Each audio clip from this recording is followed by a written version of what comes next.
rolled around and the new administration came in, there's a tradition among presidents to roll out the first 100 days of the administration.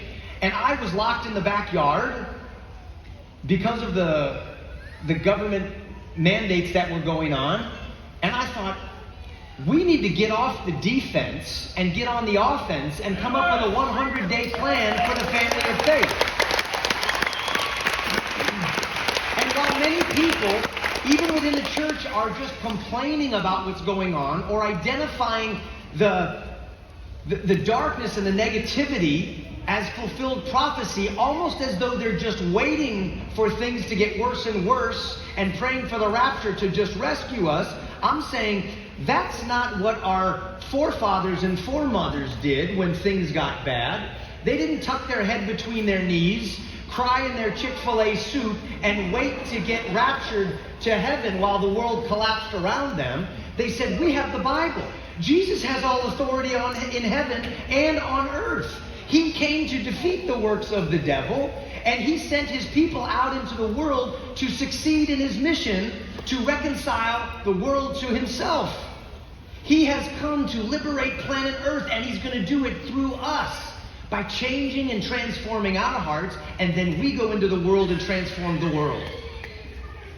And so I decided I'm going to make a campfire for 100 nights in a row to mirror what's going on in Washington, D.C., and instead of mandates from Washington, we're going to follow the executive orders from heaven.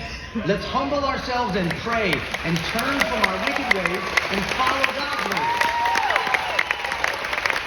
And so I started studying through this book called The American Covenant, The Untold Story, and learned about what our forefathers and foremothers knew that we've forgotten.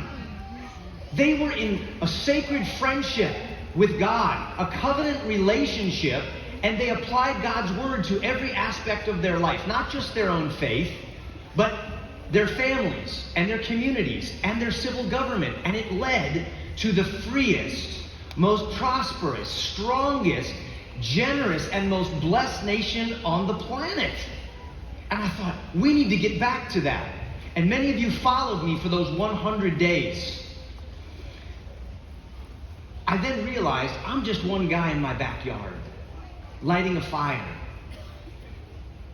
I want this message to spread, and this fire of revival that we're praying for to ignite in more people's hearts and to spread across the country like a wildfire, 0% contained, from my backyard to your backyard to the nation.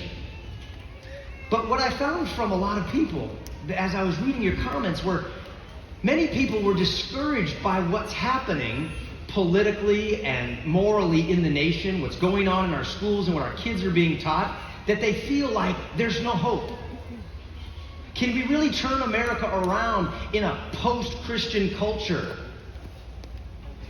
Are we just watching the book of Revelation play out, and at the end of the day, there is no real hope for turning things around? It's going to get worse and worse until it's all destroyed.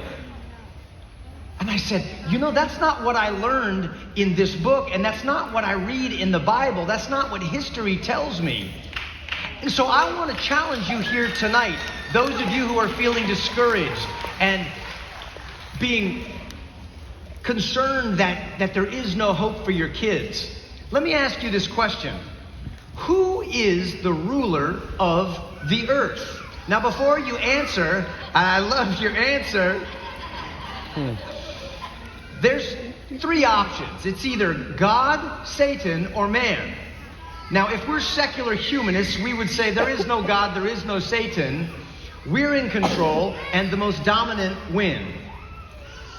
But I know that most of us here are not in that category, and so we have two to choose from, God or Satan. Who is the ruler of this world?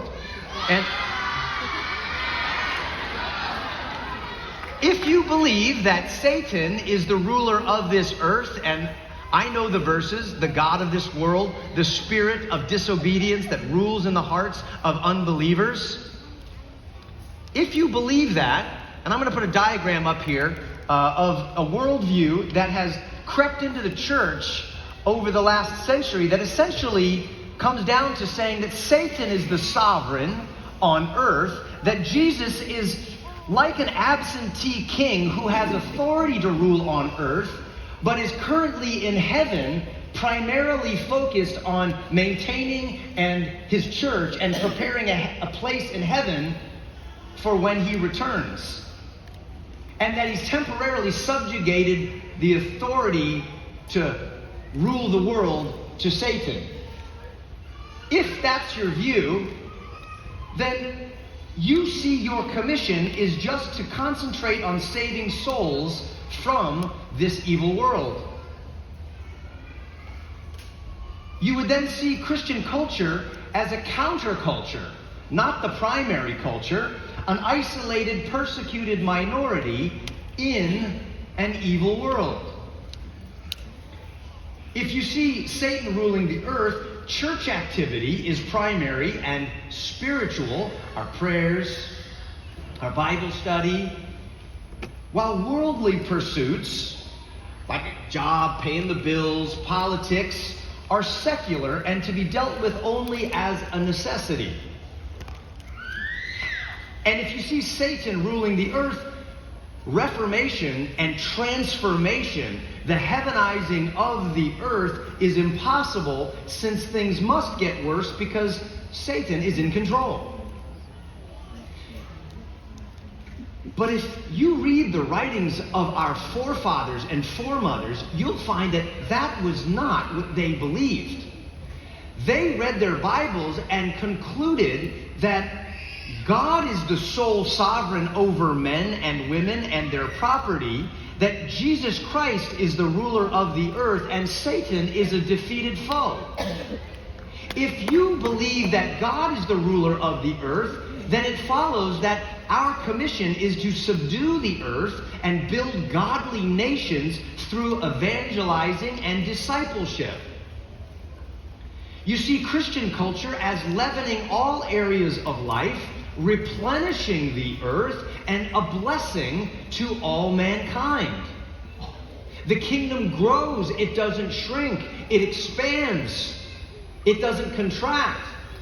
It wins, it doesn't lose. And you see all of God's world is His, and every activity in life, including your job, including raising your family, including civil government, is a religious activity to be seen as a spiritual work of God. And reformation, transformation of culture, is expected if a nation is obedient to God's word. That's a different view based on who is ruling and reigning right now on the earth. Our forefathers